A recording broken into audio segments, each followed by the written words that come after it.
Have you ever stopped in the middle of a heavy day, glanced over at your dog without really meaning to, and realized he was already looking at you? Not for a second. Not a quick glance. He was fully locked in. Those dark eyes completely fixed on your face, still and steady, like there was nothing else in the entire world worth looking at. Most people look away, smile, make a funny face, say his name, and move on. It's cute. It's a little intense. And then it's forgotten. But what if that moment, the one you treat as just a quirky habit of his, was actually one of the most powerful biological processes happening in your body? What if that eye contact, so simple you barely register it, was triggering a chemical reaction in your brain that no supplement, no meditation, and no wellness routine can replicate with that kind of efficiency? Because there is real science behind this. Published research. Peer-reviewed, replicated in laboratories, measured with equipment. And when you understand what actually happens inside your brain during those seconds, when you and your dog look into each other's eyes, you are never going to be the one who looks away first. The easy read is that he's just being affectionate. That's where most people stop. He loves me. He's bonded to me. That's just what dogs do with their owners. And none of that is wrong. The bond is real, the love is real, and yes, affection is part of what's happening in that moment. But affection is the surface. Underneath it, something far more specific is going on.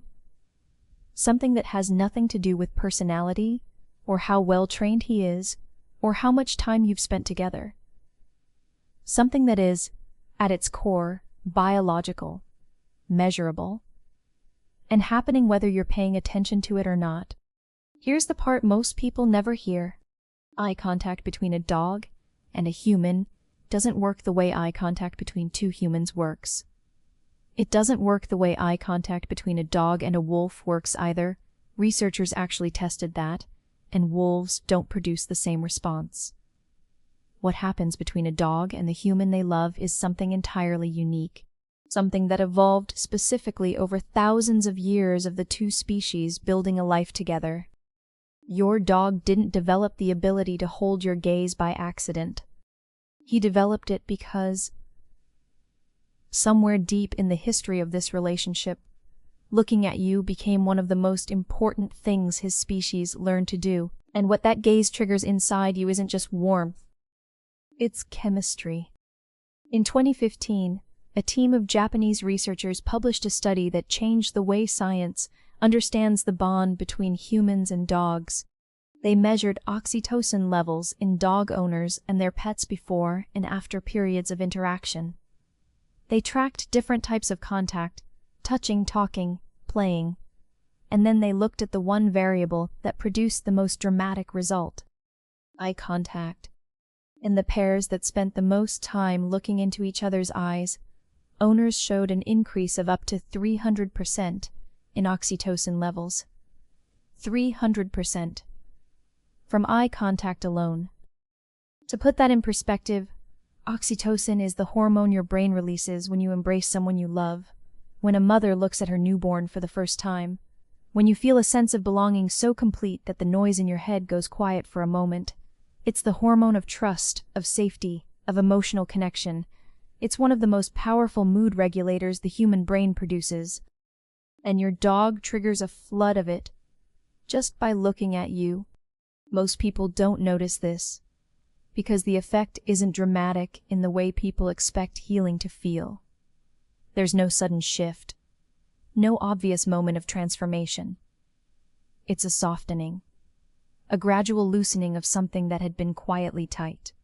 That feeling of your chest being slightly less compressed, your head slightly less heavy, for no obvious reason you can point to. But there is a reason, and it has 4 legs and doesn't blink while it's looking at you. And here's where it gets even more interesting. More recent research went deeper. Studies showed that when dogs and humans sustain eye contact, their brain signals begin to synchronize. The regions associated with attention and social connection start operating in harmony, like two different instruments finding the same note and holding it. That's not a metaphor. That's neurological co-regulation happening in real time, visible on brain imaging equipment, measurable in ways that leave very little room for doubt. Now think about what that means for someone navigating depression. Because depression, at its core, is a disconnection. It builds a wall of glass between you and the world. You're physically present but emotionally unreachable. From other people, from joy, from the basic sense that you exist in relationship to something outside yourself. The feeling of being seen, of mattering, of belonging, it doesn't disappear all at once. It erodes, slowly, until one day you realize you can't remember the last time you felt genuinely connected to anything. And your dog's gaze works directly against that erosion. When he looks at you with that quiet, unwavering intensity, no judgment, no agenda, no condition attached to his attention, your brain receives information that goes straight to the place depression hits hardest. It registers. There is connection here. I am being seen. I am matter to this being. I am real and present and worth looking at. That information, delivered daily, accumulates below the level of conscious thought, and it starts rebuilding what depression has been quietly taking apart. But there's something about this that goes even deeper than the oxytocin, and it has to do with why your dog can do this when almost nothing else can do it quite the same way. Think about human eye contact for a second. When another person looks at you, there is always something else in that gaze. Expectation. Judgment. Their own needs running beneath the surface. Even with the people who love you most, eye contact carries weight. It carries history and dynamic, and the unspoken awareness that they are also being affected by what they see in you. Human eye contact is a two-way negotiation, even when it's loving, even when it's safe. Your dog's gaze is something different entirely. There is nothing in it that asks anything of you. No evaluation. No comparison. No subtle read of whether you're doing okay by the standards of someone who has their own definition of okay. When he looks at you, the only thing in that gaze is you. Just you, exactly as you are in that moment, receiving his full and completely uncomplicated attention. For a brain that spends most of its time bracing for judgment, and most anxious and depressed brains do, even when they're not aware of it, that kind of gaze is disarming in a way that's almost impossible to describe. It doesn't ask you to be different. It doesn't need you to be better. It just looks at you like you're already enough. And here's where it gets interesting in a way most people never consider. Your dog developed this specific ability, the sustained, bonding gaze directed at human eyes, through thousands of years of co-evolution with our species. Researchers tested wolves raised alongside humans in the same conditions, with the same levels of socialization and care. The wolves did not produce the same oxytocin response. They did not seek eye contact in the same way. They did not hold the gaze with the same quality of attention, because this isn't a learned behavior. It isn't training. It isn't something that happened because you were kind to him or spent enough time with him, though all of that matters. It's genetic. Your dog was shaped over millennia to look at you, to seek your face, to find something in your eyes that anchors him, and in doing so, to trigger something in your brain that anchors you right back. It is one of the most extraordinary examples of two species evolving together in a way that genuinely benefits both. He didn't just learn to live with humans. He learned to heal them. And every time he holds your gaze a second longer than feels ordinary, every time you catch him already looking, already waiting, already completely focused on your face, that's not coincidence. That's not random animal behavior. That's 10,000 years of evolution, doing exactly what it was built to do. So let's slow down here for a moment, because this isn't just about your dog. This is also about you. About the version of you that moves through entire days without feeling genuinely seen by anyone. That performs okayness in every conversation, every interaction, every room full of people who are also performing their own version of fine. About the you that has gotten so good at being present on the surface that you sometimes forget there's a version underneath that hasn't been looked at, really looked at, in longer than you want to admit. Most people don't realize how much that costs them. The invisibility. The quiet accumulation of days where you existed in full view of other people and still somehow felt unseen. Where every interaction had a layer of management to it.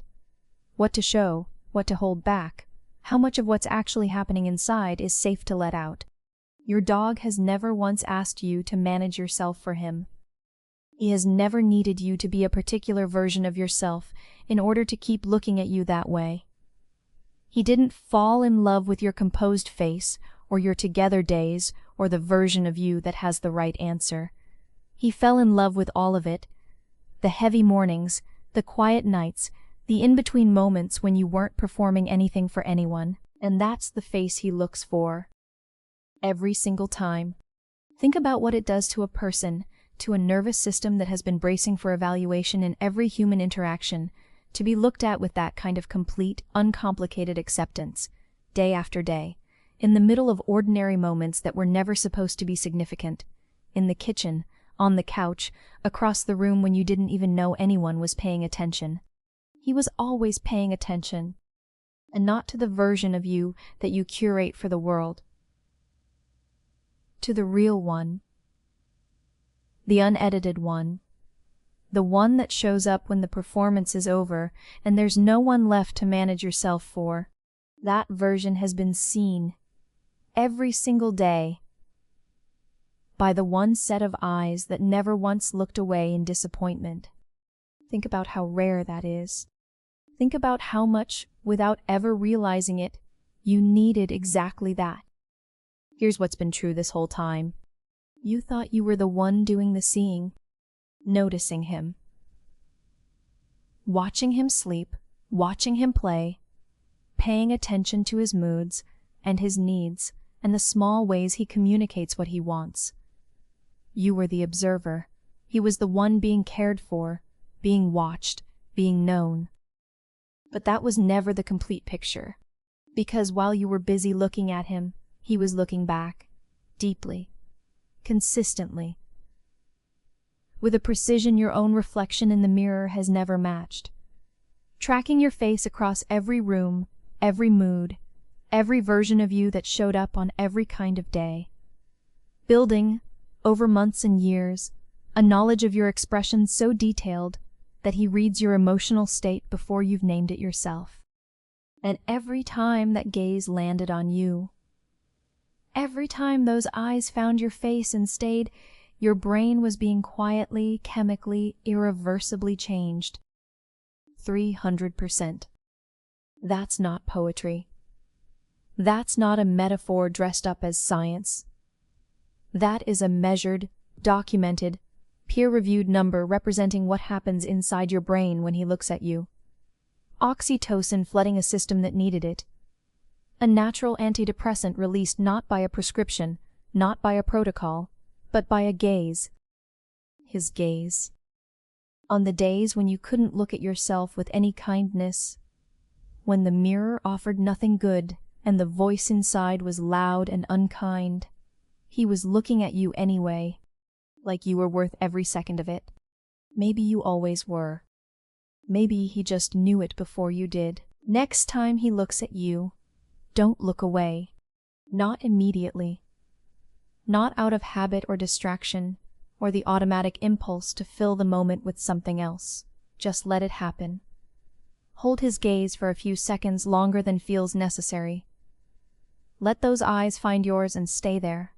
And notice what happens inside you. Not dramatically. not all at once.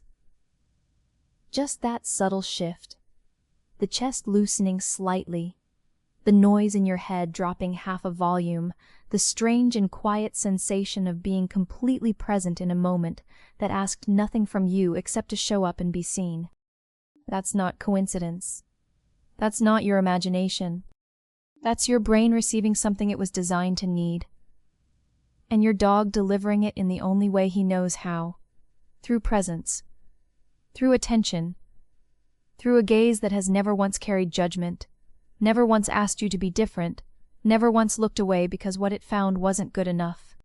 You have had access to one of the most powerful emotional healing tools in your daily life this whole time. It has been looking at you, waiting for you to look back. So look back. If this changed the way you see your dog, share it with someone who needs to hear it today. And if you want more about the extraordinary ways dogs shape the humans who love them, we have so much more coming. We'll see you in the next one.